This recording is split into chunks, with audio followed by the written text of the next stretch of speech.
எப்பொழுதும் யார்ட்டையும் மறைக்காதீங்க. நான் ரொம்ப யோக்கியன்னு சொல்லாதீங்க.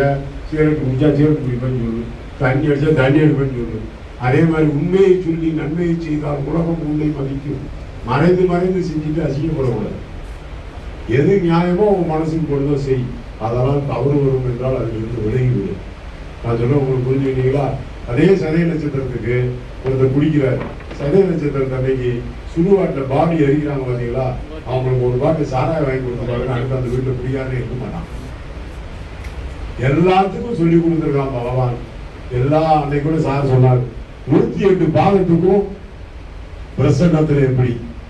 இன்னைக்கு அந்த பிரசன்னம் படிச்சு கிட்டத்தட்ட ஒரு 50-60 தமிழ்நாட்டை பிரசன்னம் பார்க்குறேன்.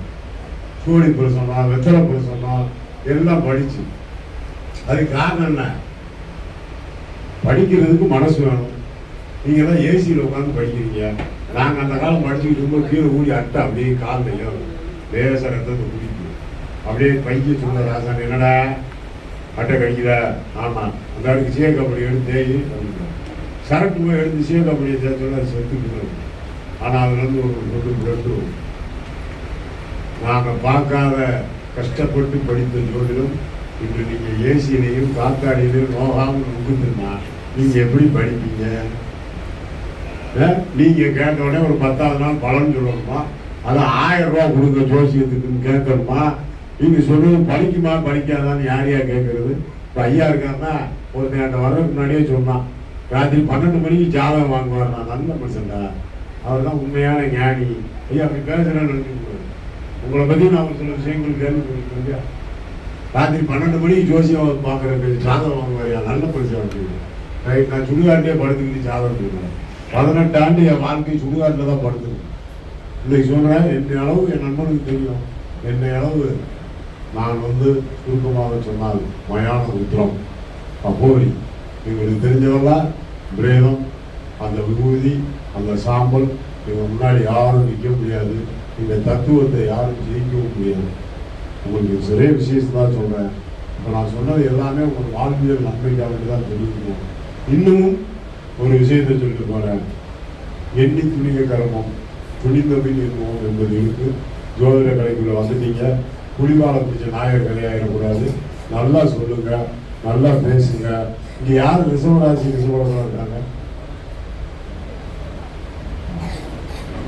ஐயா அந்த ஊர்ல இல்லைதான். ஐயா அந்த ஊர்ல எது நல்ல ஹோட்டலு? நல்ல ஹோட்டல்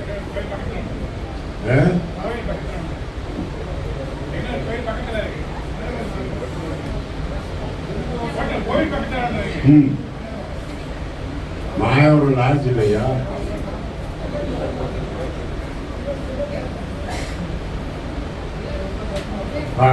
எது கேட்கறேன்னா, ரிஷபராசி ரிஷபலக்கணத்துக்காரங்க தான் உலகத்திலே டேஸ்டா சாப்பிடுவாங்க.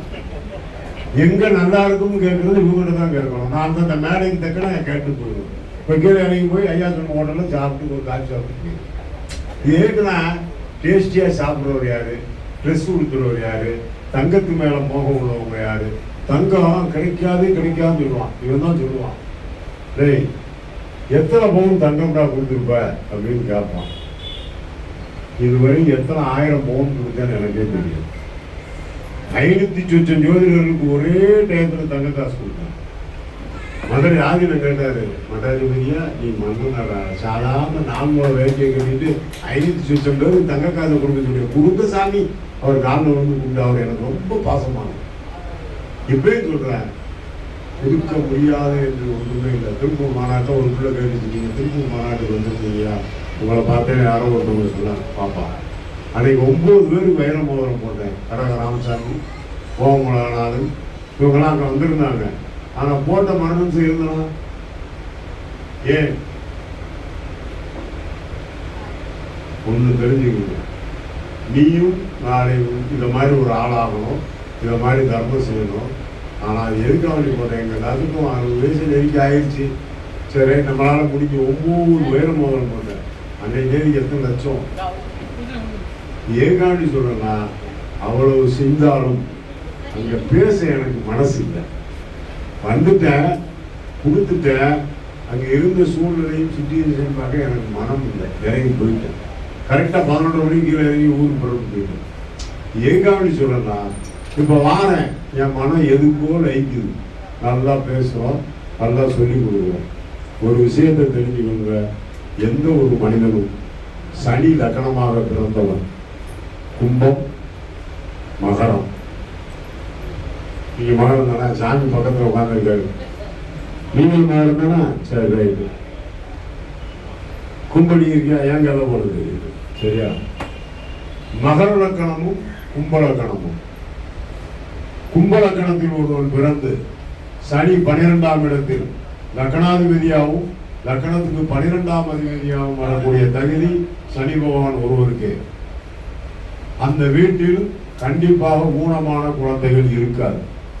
எந்த காரணம் கொண்டும் லக்கணாதிபதி கும்பலக்கணமாக இருந்து சனி 12ஆம் அதிபதியாக வந்து அதிலும் கேது சேர்ந்திருந்தால் உங்களை யார் எதிர்த்து கேஸ் போடுவாங்க அவங்க கூட செத்து போயிடுவாங்க. கேஸில் ஜெயிச்சுக்கிட்டு இருக்கு.